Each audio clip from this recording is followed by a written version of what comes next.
이번 주 토라 포션의 말씀은 창세기 41장에서 44장까지 요셉의 뒷이야기에 대한 내용입니다. 핵심 단어는 미케츠입니다. 따라합니다. 미케츠. 미케츠는 후회, 후회라는 의미고요. 원형은 캐츠입니다. 따라합니다. 캐츠. 캐츠는 끝, 마지막, 종말이다. 이런 의미가 있는데요. 그래서 우리가 오늘 토라 포션의 말씀을 쭉 들을 때에 주제가 있습니다. 역전의 하나님이라는 주제입니다. 따라합니다. 역전의 하나님. 네, 우리 예수님께서는 역전의 용사이십니다. 우리가 어저께 특별히 12월 21일 동짓날이었어요. PPT 보시면 이 12월 21일이 역전의 수죠. 1, 2, 2, 1 이렇게 역전으로 바뀌기 때문에 그래서 12월 21일인데 동지가 또 뭡니까? 밤이 가장 긴 날이 바로 동지예요. 그래서 어저께가 12월 21일이고 동짓날이었다. 그러니까 이제는 12월 21일이 지나면 뭡니까? 이제 점점 어둠은 줄어들고 점점 빛은 낮은 점점 길어질 때가 되는 거예요. 이제 역전이 되는 거예요. 점점 밤이 길어지다가 이제는 끝나고 이제 밤이 어두워지고 낮이 길어지는 역전이 되는 것입니다. 우리가 어저께도 광화문에 갔다 왔는데 이 나라의 상황도 역전이 될 줄로 믿습니다. 윤석열 대통령이 헌재에서 승리해서 역전의 용사로 돌아와서 어둠의 공산주의를 다 몰아내는 대통령이 되어서 복음 통일까지 우리나라가 거룩하게 달려갈 줄로 믿습니다. 오늘 요셉의 이야기와 토라 포션 말씀들을 보니까 다 역전의 말씀들이 있어요. 역전의 말씀. 첫 번째 말씀 한번 보겠습니다. 창세기 41장 1절입니다. 41장 1절 시작. 그로부터 만 2년이 지나서 바로가 꿈을 꾸었다. 그가 나일 강가에 서 있는데 아멘. 이제 40장이 어떻게 끝납니까? 우리 지난 시간 잠깐 얘기를 하면은 요셉이 이제 야곱 그 이스라엘이라고 그랬잖아요. 이스라엘에 느들금하게 나왔다. 그러면서 이스라엘을 말하는 이스라엘의 때에 끄트머리에 나오신 하나님의 아들 예슈아를 말한다. 그래서 요셉과 예슈아를 연결해서 우리가 얘기를 했어요. 그래서 요셉이 채색 옷을 입었는데 이것이 어떤 옷입니까? 가죽옷 죽음의 옷이다. 그래서 이 채색 옷을 입고 이제 아버지의 사랑을 받음으로 인해서 다른 형제들에게 미움을 받고 결국에 구덩이에 던져졌다가 이제 팔리게 되는 거죠. 그것이 바로 십자가에 죽으시고 부활하셔서 그 예수님의 복음이 이방인에게 흘러가는 것과 연결이 되는 것이다. 그래서 교회 시대가 열렸어요. 그래서 보디발의 종으로 열방을 섬기는 교회가 바로 종인 것입니다. 종으로. 그렇게 해서 종으로 열심히 일하니까 결국 그 종이 결국 뭘 하게 됩니까? 그 집의 모든 것을 다 관리하는 이 집의 모든 통치권을 다 가지게 됐다. 그것이 바로 뭡니까? 이 교회의 마지막 때 이 교회의 그 생명의 복음이 열방에 다 퍼졌다라는 것으로 연결이 되는 것이에요. 그때 음녀가 나타나서 보디발의 아내가 나타나서 막 유혹을 한다고 그랬죠. 그것이 음녀였는데 그 거룩한 신부의 마지막 때 신부의 순결함을 빼앗으려고 막 하는 거예요. 깨끗한 영을 막 오염시키려고. 근데 유혹을 끝까지 이겨야 되니까 이제 적그리스도의 때에 들어가면서 감옥으로 들어갔다. 이렇게 해서 감옥의 앞부분에는 어땠어요? 신하들을 막 섬기면서 신하들을 꿈 해몽을 했더니 이들의 꿈대로 딱 됐어요. 그래서 내가 잘못이 없습니다. 또 나가면은 나를 좀 기억해달라고 딱 했는데 그러면서 소망이 있었는데 그 신하가 잊어버렸다. 그러면서 요셉에게 절망의 시간이 오면서 그 감옥에서 뒷부분의 시간은 절망이었다. 그러면서 지난주가 딱 끝났잖아요. 그래서 이번 주는 뭡니까? 절망의 2년이 딱 흐른 거예요. 그러니까 만 2년이 되었을 때. 그러니까 시간이 딱 찬 거예요. 하나님의 때가 딱 찬 거예요. 그러니까 마치 예수님의 십자가 부활 이후에 2000년의 시간이 흐르고 이스라엘 나라가 확 회복됐잖아요. 그것처럼 역전의 시간이 다가오는데 만 2년 후에 그러면서 그 후회가 바로 미케츠인데 이번 주 단어 미케츠. 그래서 그때 파라오가 딱 꿈을 꾸는 거예요. 때가 딱 차니까 2년이 딱 되니까 하나님의 때가 딱 차니까 역전을 위해서 파라오가 딱 꿈을 꾼다. 파라오는 그 당시 이집트를 다스리는 왕이잖아요. 이집트는 세상과 연결됐다. 그래서 세상을 통치하는 하나님께서 꿈을 주셨다는 건 뭡니까? 하나님의 뜻을 이렇게 이루겠다고 하면서 파라오에게 딱 꿈을 준 거예요. 그러면서 이 요셉에게 주신 꿈도 하나님이 주신 사명이라고 그랬고 이 파라오에게 준 꿈도 하나님이 이 땅에 이루실 뜻이라는 것입니다. 그 꿈이 뭡니까? 7마리의 이 토실토실한 소가 나타났어요. 근데 갑자기 완전히 메마른 7마리의 소가 나타나서 이 토실토실한 소를 막 먹어버려요. 그리고 그 다른 꿈 뭡니까? 잘 여문 이삭 7개 나타났는데 다시 바싹 마른 이삭이 나타나서 이 잘 여문 이삭을 먹어버려요. 그래서 7개 이렇게 딱 나오는 거예요. 이런 꿈을 딱 꿨는데 해석이 막 안 되니까 그때 탁 생각나는 거예요. 그 술 관원장 요셉에게 꿈을 해석받고 밖에 나와가지고 잘 됐던 그 사람이 그때야 딱 생각이 나는 거예요. 이게 딱 반전의 역전의 순간이다. 그러니까 이 반전을 위해서 이 신하가 요셉을 잊어버린 거예요. 그 잊어버리게 한 거에 하나님께서 하셨다는 거예요. 하나님께서. 반전 드라마는 누가 쓰십니까? 하나님이 쓰시는 것이에요. 우리가 그래서 역전의 드라마를 막 좋아하잖아요. 그래서 막 악당이 공격하다가도 갑자기 주인공이 확 해가지고 역전이 되면서 막 악당을 공격하고 이렇게 하는 게 바로 주님의 뜻이다. 주님이 전문가시다. 요셉이 절망 가운데 2년에 완전히 낙심하고 막 그 감옥에서 이렇게 있을 때 만 2년이 딱 차니까 역사가 일어나면서 변화가 일어나면서 꿈 때문에 그 해석을 나중에 요셉이 하게 되고 갑자기 뭐가 되는 거예요? 총리가 되어버리잖아요. 총리가. 그 감옥에 있던 이 요셉, 종으로 있다가 누명을 쓰고 감옥에 있던 이 요셉, 절망이 다 소망이 다 잊어버린 그 순간에 하나님의 때가 딱 차니까 갑자기 역사가 바뀌면서 총리가 됐다. 총리. 이것이 바로 역전의 드라마고 주님이 이것의 전문가시다. 특별히 예수님과 요셉과 연결된다고 그랬잖아요. 예수님의 십자가와 부활도 바로 역전의 최고의 역전의 드라마 아닙니까? 죽으시고 부활하셨다. 죽음을 깨뜨리신 분이 바로 우리 예수님이시고 그것이 바로 최고의 그 역전이다. 역전. 그래서 우리의 삶에서도 주님께서 우리가 어려움이 있고 또 힘들 때가 있고 막 그렇게 하다가도 갑자기 주님이 역사를 역전으로 바꾸면서 우리를 회복시키시는 거예요. 그럴 것이 바로 우리의 역사요. 주님께서 우리를 이끄셨던 시간들이었다. 특별히 우리 주님은 어떤 분이다? 어떤 상황도 반전시킬 수 없는 상황이 없다. 그래서 어떤 상황도 반전하지 못할 게 없다. 그래서 전능하신 하나님이시다. 모든 상황을 다시 바꿀 수 있는 분이라는 거예요. 아무리 절망적인 상황이라 할지라도. 그래서 또 어떻습니까? 우리가 이 땅을 떠나는 게 또 엄청난 역전. 우리가 이 육체가 얼마나 절망적인 육체입니까? 저도 막 축구를 막 한참 하다가 이제 막 시간이 지나니까 축구를 하면 자꾸 허리도 아프고 무릎도 아프고. 우리가 20년은 막 또 자라나잖아요. 애기가 있고 막 자라나니까 20년까지 자라나고 한 10년 정도 튼튼하게 있는 것 같다가 30살부터는 또 막 노화가 되는 거예요. 그래서 막 계속 이제 막 90살까지 노화가 되는. 그러니까 점점 아프고 막 이렇게 되는 게 이 육체가 얼마나 답답합니까? 근데 이 땅을 떠날 때 육체를 벗어나는 게 엄청난 역전이다.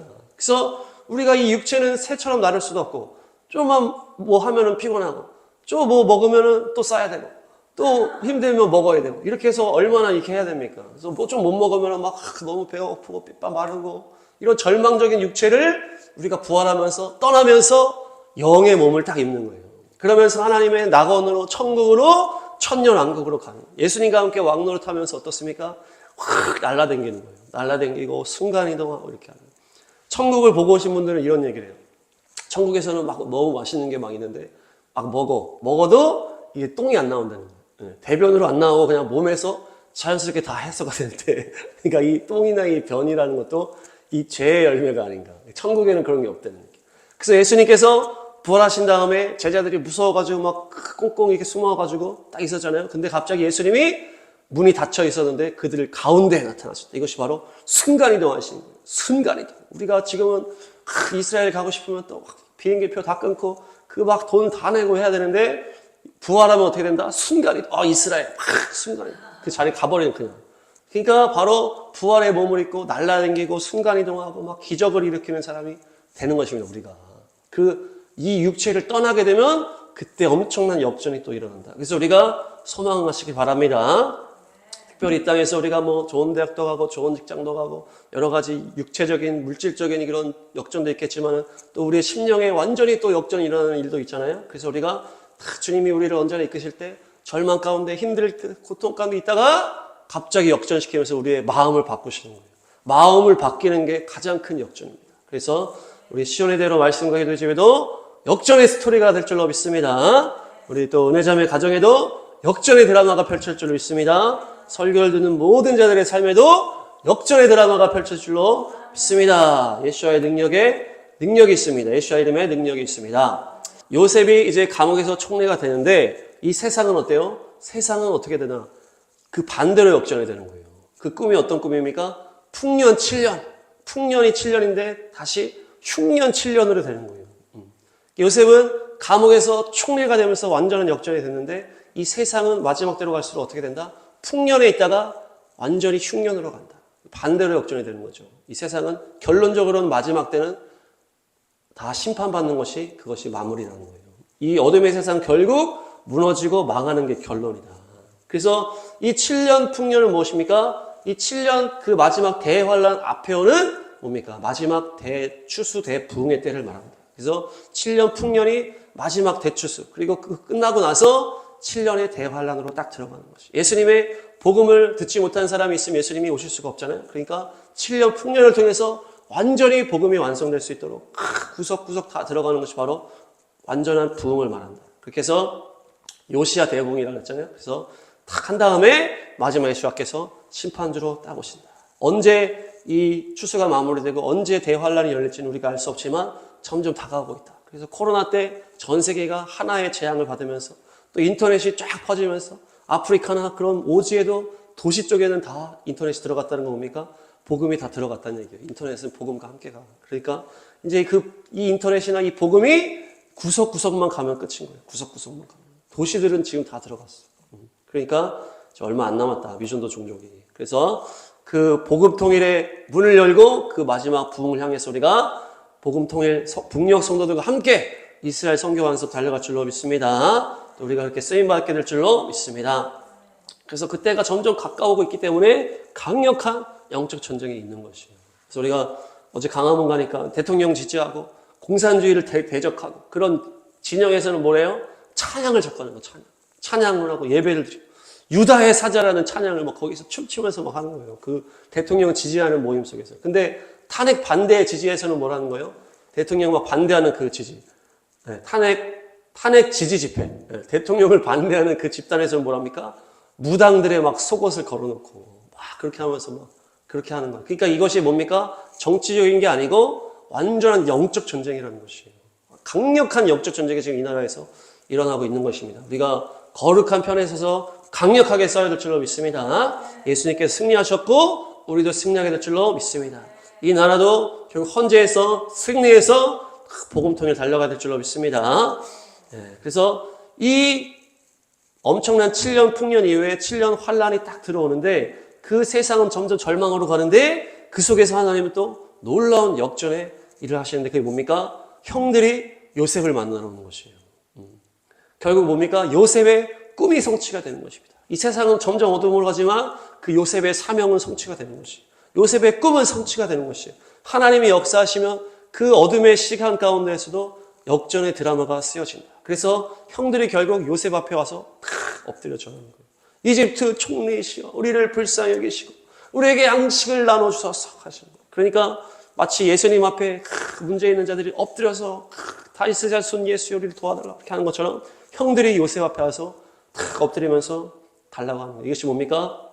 예전에는 요셉을 그렇게 미워하고 막 요셉을 막 때리고 말 한마디도 제대로 하지 않고 막 그렇게 하면서 막 무시하고 결국 팬 다음에 구덩이에 던지고서 팔아버렸던 그 형들이. 그런데 그 형들이 이제는 요셉 앞에 와서 엎드리게 된 것입니다. 이것이 하나님이 하시는 일일 줄로 믿습니다. 우리를 대적하는 원수들을 주님께서 원수의 앞에서 상을 차려주시고 기쁨의 기름을 우리에게 부어주시는 것입니다. 이것이 바로 놀라운 역전의 역사다. 그래서 그 결국 형들이 요셉 앞에 엎드리고 결국 그 뒤에 스토리에서 이렇게 하면서 이렇게 회복이 되면서 이렇게 되는 거잖아요. 이런 상황을 미리 알려준 것이 바로 요셉의 자녀의 스토리 말씀 보겠습니다. 창세기 41장 51, 52 창세기 41장 51, 52 시작. 요셉은 하나님이 나의 온갖 고난과 아버지 집 생각을 다 잊어버리게 하셨다 하면서 맏아들의 이름을 므낫세라고 지었다. 52절. 둘째는 내가 고생하던 이 땅에서 하나님이 자손을 번성하게 해주셨다 하면서 그 이름을 에브라임이라고 지었다. 아멘. 요셉이 이제 나온 다음에 총리가 된 다음에 결혼을 하는 거 아니에요? 그래서 2명의 아들을 낳게 되는데 첫 번째 아들의 이름이 뭡니까? 므낫세. 잊어버립니다. PPT 보시면 므낫세가 잊어버리다라는 의미죠. 잊어버리다. 그것이 뭡니까? 내가 그동안의 모든 고난을 이제 잊었다 하면서 잊었음을 선포하면서 그 첫째 아들의 이름을 므낫세라고 지은 거예요. 근데 둘째 아들의 이름이 뭡니까? 에브라임이에요. 에브라임. 잘합니다. 에브라임. 에브라임은 번성하고 풍성하고 갑절의 열매를 맺다 이런 의미가 있어요. 그러니까 내가 이제 고난을 다 잊어버리고 이제는 갑절의 열매를 맺게 되는구나. 이러면서 내가 풍성한 하나님의 역전을 누리는구나 하면서 둘째 아들의 이름을 딱 지은 거예요. 이 이름 자체가 완전한 역전을 말하는 거예요. 그 과거의 아픔을 다 잊고 이제는 풍성한 열매의 삶으로 내가 변화됐다라고 선포하는 것인데, 재미있는 건 뭡니까? 첫 번째 아들이 고난을 잊어버렸다. 두 번째 아들이 번성했다. 이런 의미거든요. 근데 이것에 완전히 종지부를 찍는 일이 일어나는 거예요. 이것을 완전히 역전시키면서 오히려 둘째 아들에게 장자권이 부어지는 역사가 일어나는 거예요. 순서상으로 고난을 잊어버리고 갑절의 은혜를 받았다. 이렇게 해서 첫째 아들, 둘째 아들 이렇게 했는데, 이게 첫째 아들이 이 고난에 계속 흔적이 남아있는 거 아니에요. 그러니까 하나님이 아예 둘째를 덮어버려. 그래서 풍성함이 완전히 첫째가 돼버리게 만들어버리는 거예요. 이게 아들의 이 야곱이 어떻습니까? 야곱은 자기가 둘째 아들 태어나서 장자권의 축복을 이제 받았잖아요. 그것처럼 그것을 생각하면서 이 요셉이 이제 마지막에 야곱을 만나는 거예요. 그러면서 이제 야곱에게 축복을 받으려고 하는데, 첫째가 이렇게 오른쪽에 있고 둘째가 이 왼쪽에 있는데, 야곱이 자기가 둘째에서 장자권을 받았기 때문에 이렇게 하는 거예요. 엇갈려 해가지고 축복을 하는 거예요. 오른손으로 둘째를 축복하고 왼손으로 첫째를 축복하는 거예요. 이게 바뀌어버리는 거예요. 장자권이. 그러니까 뭡니까? 야곱의 축복의 계보가 요셉에게 흘러가는데, 이 요셉의 계보는 누구한테 흘러간다? 둘째 에브라임한테 흘러가는 거예요. 므낫세는 고난을 잊다. 고난에 대한 자꾸 이름이 나오면 안 된다는 거예요. 완전히 축복으로 덮어버리는 거예요. 그래서 둘째를 첫째로 만들어버리시는 거예요. 그래서 어떻게 됩니까? 이후에 이스라엘 민족이 이 둘로 나뉘게 되잖아요. 그래서 북이스라엘, 남유다 이렇게 나눠지는데, 남유다에는 유다와 베냐민 지파가 이렇게 해서 그 유다 중심으로 이 남유다가 흘러가게 되고, 북이스라엘은 뭡니까? 이 이스라엘의 장자권이 루벤이 이제 잘못했잖아요. 루벤이 그 우상 숭배로 인해서 아버지 침상을 더럽혀서 루벤이 그것을 잊어버리고 누구한테 갑니까? 요셉한테 간 거예요. 그것이. 근데 요셉의 둘째 두 명의 아들이 야곱한테 들어가잖아요. 그래서 야, 너의 아들은 이제 나의 계보다 이렇게 하면서 이 야곱의 아들들의 이제 므낫세, 에브라임이 딱 들어갑니다. 그러면서 12지파로 딱 소속이 되는데, 그 요셉의 이름은 없어지고 에브라임의 이름이 딱 중심이 되는 것이. 에브라임이 첫째로 바뀌었기 때문에. 그래서 이 북이스라엘 전체 이스라엘의 장자권의 계보가 루벤에서 요셉으로 가고 요셉에서 에브라임으로 간 거. 그래서 북이스라엘의 별명이 에브라임이 되고 에브라임이 대표 지파가 되는 거예요. 그래서 남유다는 유다 지파가 대표가 되고 북이스라엘은 에브라임 지파가 대표가 되는 것입니다. 이것이 바로 어떤 구도입니까? 유대인과 이방인의 구도다. 그래서 이 남유다는 쭉 이제 유다인의 그 이스라엘의 계보를 쭉 이어가고, 나중에 이 북이스라엘은 아수르한테 멸망한 다음에 어떻게 됩니까? 아수르가 이들을 막 다 섞어버리잖아요. 그래서 아수르 속으로 완전히 섞여 들어가면서 이 북이스라엘은 완전히 이방인으로 흩어져 버리는 것이에요. 그래서 이 에브라임이라는 이름은 이방인과 연결되는 이름으로 이렇게 되는 거예요. 그래서 유다와 에브라임은 결국 유대인과 이방인이다. 이렇게 연결되는 것입니다. 그래서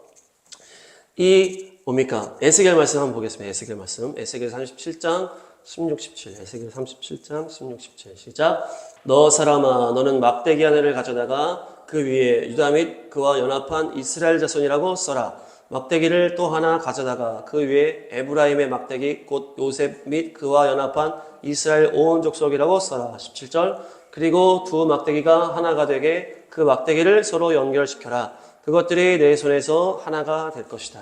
아멘. 여기 두 개의 막대기가 나오는 거예요. 하나는 유다의 막대기. 이것이 바로 남유다, 유대인을 말하는 막대기고, 하나는 에브라임의 막대기, 요셉의 막대기도 나오잖아요.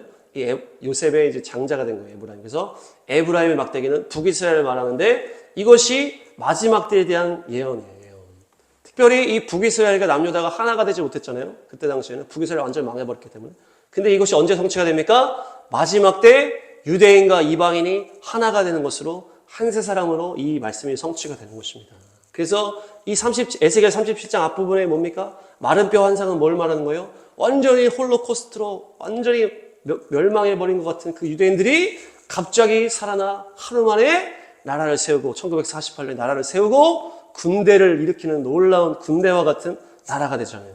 그것이 바로 이 에스겔 37장의 이 예언에 대한 이 성취라는 것입니다. 그리고 그 다음에 나오는 말씀이 지금 이 말씀이에요. 그래서 유다와 에브라임이 네 손에서 하나가 될 것이다. 이것이 바로 유대인과 이방인이 주님 손에서 하나가 된다 말씀하시는 것입니다. 그것이 바로 이 에브라임의 놀라운 역전의 역사가 이 마지막 때까지 흘러간다. 그래서 에브라임은 완전 역전의 상징인 것입니다. 그래서 이 에브라임 이름 자체가 므낫세를 역전해서 장자권을 받았을 뿐만 아니라 이 에브라임이 이방인에게 흘러가면서 뭡니까? 그 십자가의 부활의 복음을 가지고 이방인에게 복음이 흘러가는 그 이름이 되어서 맨 마지막에는 또 유대인과 이방인이 하나가 되는 그 이름이 바로 이 에브라임 이름이다. 그래서 십자가의 부활도 역전이요. 1948년 유대인 나라, 이스라엘 나라 회복도 역전이요. 이 이방인 이 이름, 에브라임이라는 이름 자체도 바로 역전인 것입니다. 그래서 주님은 역전의 용사이신 줄로 믿습니다. 그래서 이 마지막 때 이스라엘이 갑자기 또 역전이 돼서 막 높여졌잖아요. 그래서 막 지금 막 그 자기들을 공격하는 그 군대들을 다 아주 그냥 심판하면서 중동을 호령하고 있는 거 아닙니까? 테러 단체들을 다 때려잡고 있는 거 아닙니까? 이것이 바로 역전의 결과다. 오늘 토라 포션 말씀에 보면 하프타라 말씀이 바로 스가랴 말씀인데 거기도 역전의 말씀이 나옵니다. 스가랴 3장 3절 4절 스가랴 3장 3절 4절 시작. 그때 여호수아는 냄새나는 더러운 옷을 입고 천사 앞에 서 있었다. 4절 천사가 자기 앞에 서 있는 다른 천사들에게 그 사람이 입고 있는 냄새나는 더러운 옷을 벗기라고 이러고 나서 여호수아에게 말하였다. 보아라, 내가 너의 죄를 없애준다. 이제 너에게 거룩한 예식에 입는 옷을 입힌다. 아멘. 여기 지금 이제 스가랴가 환상을 보는 거잖아요. 여호수아 대제사장 이렇게 나옵니다.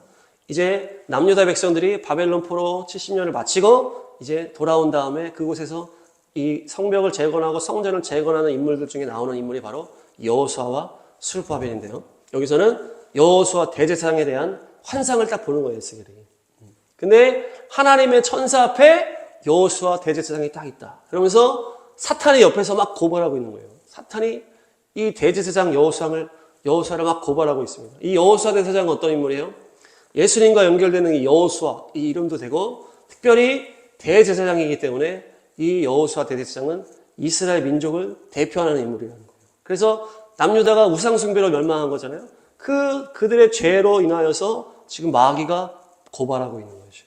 하나님, 이들은 우상숭배하고 이들은 멸망받아 마땅하고 이들은 회복될 가치가 없는 나쁜 놈들입니다 하면서 고발을 막 하는 거예요. 근데 그 징벌의 때가 끝났다는 거예요. 70년이 다 차고 이제는 주님께서 회복시킬 딱 때가 됐어요. 그래서 하나님이 뭘 바꾸는 거예요? 하나님의 기조를 딱 바꾸면서 사탄을 딱 책망하는 거예요. 사탄을 내가 책망한다. 그런 다음에 여호수아의 더러운 옷을 벗기라 하는 것이에요. 저 냄새나는 저 더러운 옷을 벗겨라. 그 우상숭배 죄악의 옷을 벗겨라라는 것이에요. 그러면서 내가 너의 죄를 없애주겠다. 내가 너에게 거룩한 옷을 입혀주겠다. 선포하시는 것입니다. 때가 딱 찼어요. 하나님의 이 때가 딱 끝나니까 하나님이 이것을 바꿔버리시는 거예요. 여전히 더러운 옷을 입은 여호수아예요. 이들이 여호수아가 막 자기가 옷을 벗을 수 있는 게 아니잖아요. 이미 더러운 상태예요. 더러운 상태이지만 주님의 때가 딱 차니까 주님이 옷을 벗겨버리신다. 주님이 벗겨버리시는 거예요. 그러면서 너의 죄를 없애주겠다 선포하면서 거룩함을 입혀주시는 것입니다. 때가 차면 주님이 바꿔주신다는 것입니다. 이스라엘 백성들에게 그 고난의 때가 딱 찬 다음에 메시아 예수와께서 그 별을 타고 주님께서 오신 거 아닙니까? 그래서 예수님이 이스라엘에게 태어나셨던 것처럼 특별히 이스라엘이 다 흩어진 다음에도 1948년 때가 딱 참에 하나님께서 하루 만에 이스라엘 나라를 재건해 버렸던 거죠. 또 우리의 삶 가운데 때가 참에 우리가 주님을 만나서 성령의 우리 심령에 성령님께서 임하셨던 것처럼 하나님의 때 하나님의 방법으로 하나님의 강권하심으로 우리의 죄악의 옷을 벗겨버리신다. 그리고 거룩한 옷을 입혀주시는 것입니다. 그 말씀이 결국 뭡니까? 로마서 5장 8절입니다. 로마서 5장 8절 시작. 그러나 우리가 아직 죄인이었을 때에 그리스도께서 우리를 위하여 죽으셨습니다.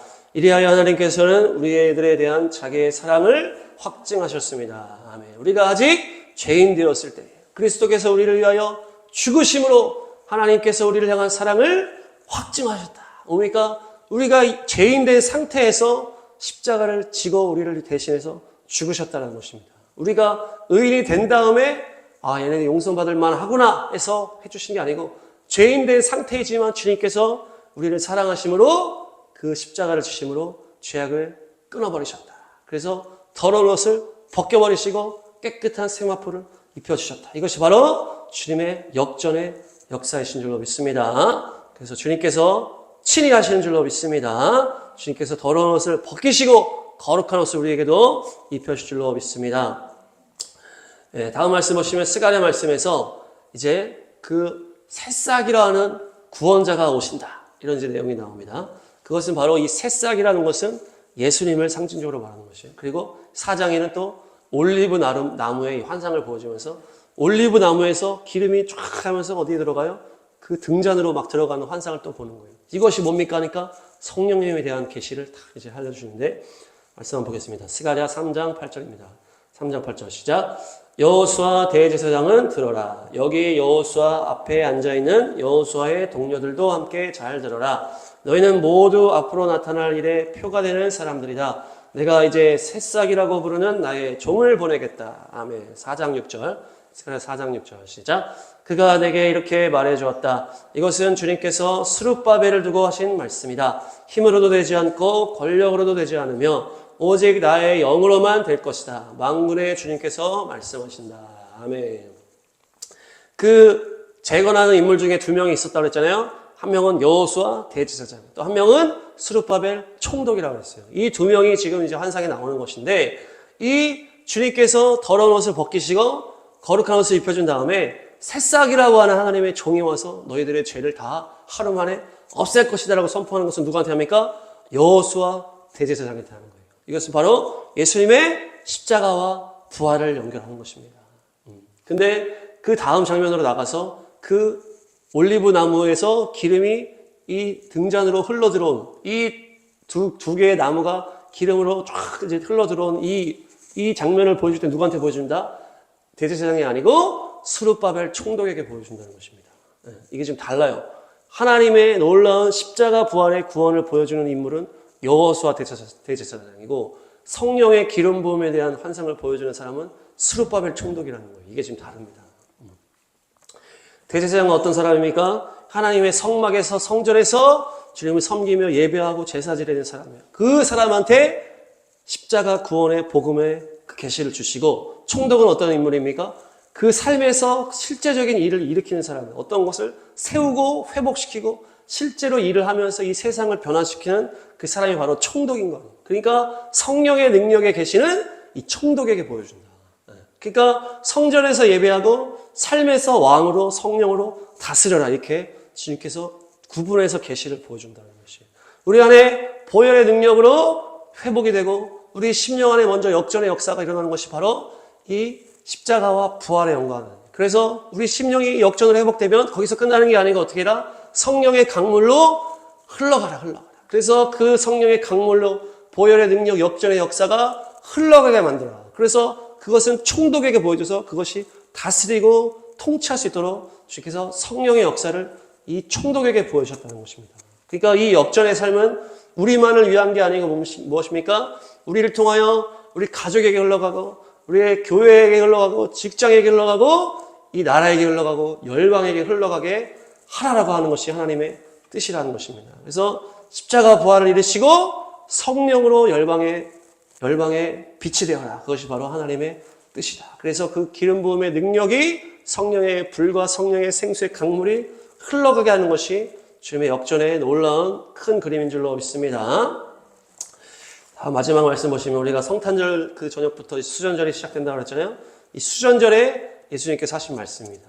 수전절도 역전의 역사죠. 그래서 적그리스도로 인하여서 더럽혀진 그 성전을 그 유다 마카비가 와가지고 다 깨끗이 쓸어버리고 성전을 정결케 하는 역사가 수전절에 일어난다. 그래서 거룩케 하고 성전을 봉헌하는 것이 바로 수전절인데, 그래서 우리가 또 수전절 동안 교회와 또 우리 나라 교회와 교회의 정결케 됨을 위해서 우리가 막 선포하면서 예배하면서 하게 될 것인데, 수전절의 역사가 정결케 되는 역전의 역사가 또 이 나라의 우리 교회 가운데 넘치게 될 줄로 믿습니다. 그래서 그 수전절에 예수님께서 하신 말씀입니다. 요한복음 10장 27, 28 시작. 내 양들은 내 목소리를 알아듣는다. 나는 내 양들을 알고 내 양들은 나를 따른다. 18절. 나는 그들에게 영생을 준다. 그들은 영원토록 멸망하지 아니할 것이요 또 아무도 그들을 내 손에서 빼앗아가지 못할 것이다. 아멘. 이 수전절이 일어나는 의미 뭡니까? 예수님한테 계속 정치적 메시아를 하라고 계속 사람들이 막 압박하니까 예수님께서 내가 이미 나는 메시아 하나님의 아들이라고 내가 선포했다. 너희들이 깨닫지 못하는 것은 너희들의 눈이 가려져서 그렇다. 너희들이 나의 양이 아니기 때문이다. 나의 양들은 내 음성을 듣게 돼 있다. 그 양들은 영생을 받고 영원토록 멸망치 않는다. 이렇게 선포하시는 거예요. 그러니까 이 역전의 역사, 이 성전이 거룩해지는 역사의 핵심은 뭡니까? 우리 주 예수님의 음성을 듣고 그 음성을 따라가는 것을 말하는 것입니다. 우리가 지금 정치적 메시아 같이 자기의 욕심에 빠져 있는 사람이 주님의 음성을 들을 수가 없던 것처럼 우리가 주님 앞에 온전하게 엎드려져서 주의 음성을 들을 때에 역전의 용사로 달려갈 수가 있는 것입니다. 그래서 이 역전의 포인트는 예수님의 음성을 듣는 것이다. 거룩하신 주님의 음성을 듣고 분별하고 양의 그것을 따라가는 것이다. 양이 예수님의 목자를 따라가는 것이다. 그래서 저 중동에 양이 막 많이 있을 때 그 어떤 목자가 있다 그러잖아요. 그 양들이 엄청나게 다 섞여 있는데 목자가 목자의 자기 음성을 아는 거예요. 그래서 뭐 신호가 있는 거죠. 뭐 가자 한다든지 아니면 휙 한다든지 이렇게 하면은 모든 양 중에서 그 목자의 양들만 쫙 움직인다는 거예요. 그러니까 그 목자의 음성은 양이 정확하게 안다는 거예요. 양이 앞에 잘 안 보이는 눈도 잘 안 보이는데 그 소리는 완전히 잘 분별하는 거예요. 분별력 하나는 뛰어나다. 그러니까 거룩한 하나님의 자녀는 분별력으로 지금 되는 거예요. 그래서 이 음성이 주님의 음성인지 사단의 음성인지를 분별해서 거룩한 길로 가는 것이 역전의 용사인 줄로 믿습니다. 정리하겠습니다. 미케츠, 뭐뭐 후회라는 단어입니다. 요셉의 이야기와 토라 포션 안에 있는 역전의 이야기인데요. 이 감옥에 있던 요셉이 역전의 역사로 말미암아 총리가 되는 역사. 특별히 주님은 역전의 용사이시다. 주님이 못할 것이 없다. 그래서 전능하신 역전의 용사이시고 우리가 죽고 부활하는 것이 가장 놀라운 역전의 역사다. 특별히 이 세상, 이 어둠의 세상은 점점 어둠 가운데로 오히려 절망의 역전으로 가는 거예요. 생각지도 못한 어둠으로 자꾸 들어가지만 그 속에서 하나님은 또한 역전의 역사를 이루면서 또 형들이 요셉을 향해 와서 또 요셉 앞에 엎드려 절하는 그런 놀라운 역사를 이루시고 특별히 환난 가운데 이스라엘 백성들이 다 주님께 예수님께 엎드리게 될 줄로 믿습니다. 에브라임과 므낫세의 그 이름도 역전의 역사다.